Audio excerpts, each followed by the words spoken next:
What's going on, everybody? LK here, back at it again with another video, and today we're going to do a bit of a training room exercise, but this is more specifically how to learn a character quickly in this game, how to quickly add a new character in this game.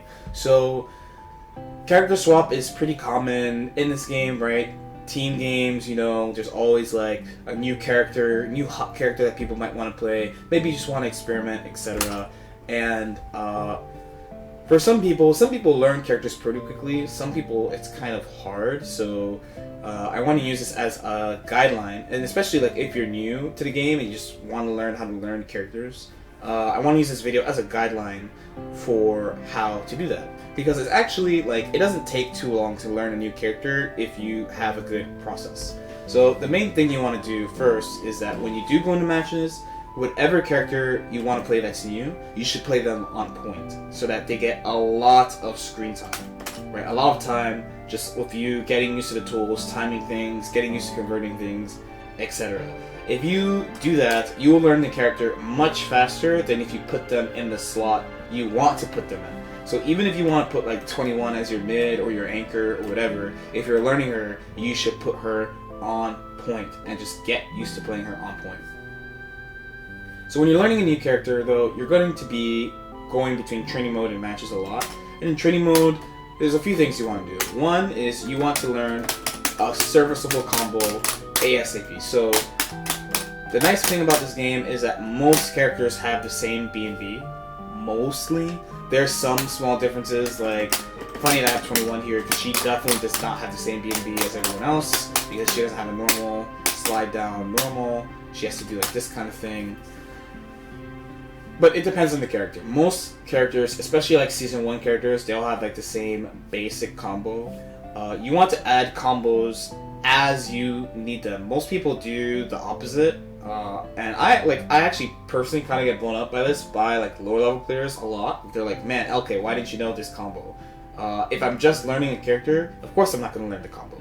I'm trying to learn the situations and how to apply my tools faster than combos. Combos, as long as you pay attention to your matches, you'll recognize like, oh, I don't have a good 2M punish, or oh, I don't do enough damage off 2H, or oh, I don't have a DR extension with assists, right?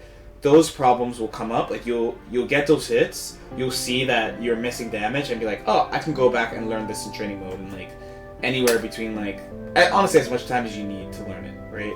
As long as you have your basic combo though, you can play matches, which is what is important because you need to see what you need to work on all the time. Okay.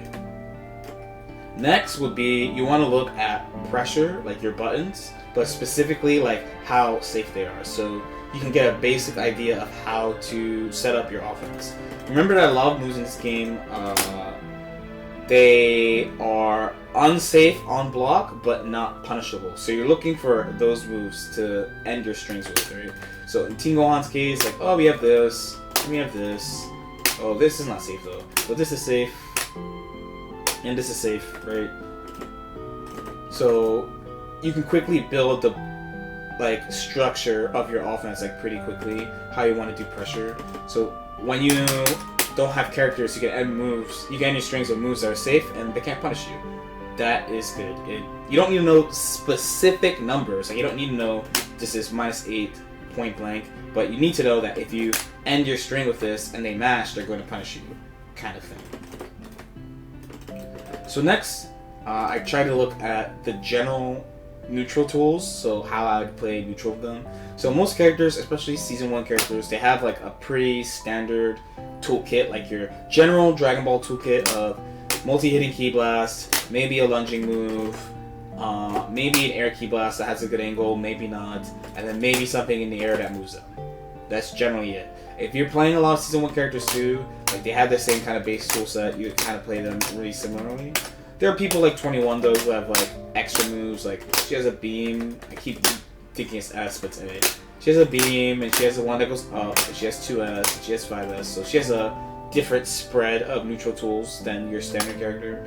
A lot of the Season 2 characters have outright really different movesets than other people. Like in Super Broly's case, he's got a beam that's on a button, he has a multi-key blast, anti-air projectile, anti-air grab. Like he has a lot of tools that other characters don't have. This is pretty common in Season 2, but if you're learning a Season 1 character, you'll probably feel like at home unless you're playing someone really unusual like Majin Buu or like Ginyu or something. So then, the next thing you want to do is look at the actual offense tools that you have. So the game generally does this in a couple ways. Either they give you a command grab straight up, so like this, just throw this child, okay, or they'll give you a move that's airborne.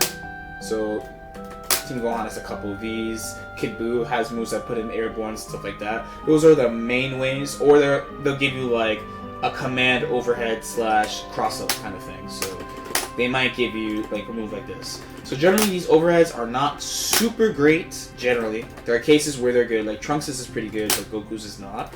If we're talking about like command left right, obviously Yamcha really good. Like he's going to hit you with Wolfang Fist eventually.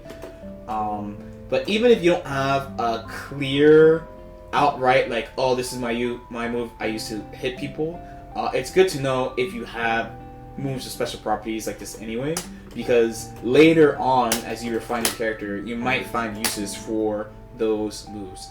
If you don't have a move like that, then it's probably that your character's goal is to actually just win in neutral and not win by like rushing them down or hitting them or something like that, and that's fine.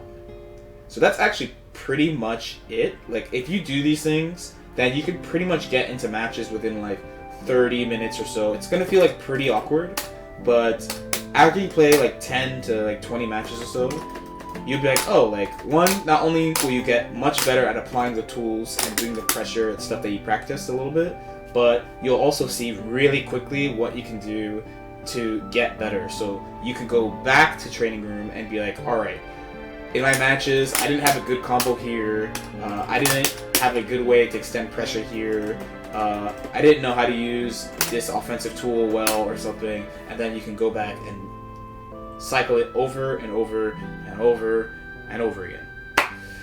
Let me know if that makes sense. If it helps anyone out, that would be great. Like and subscribe if you feel like it, and I'll see you next time.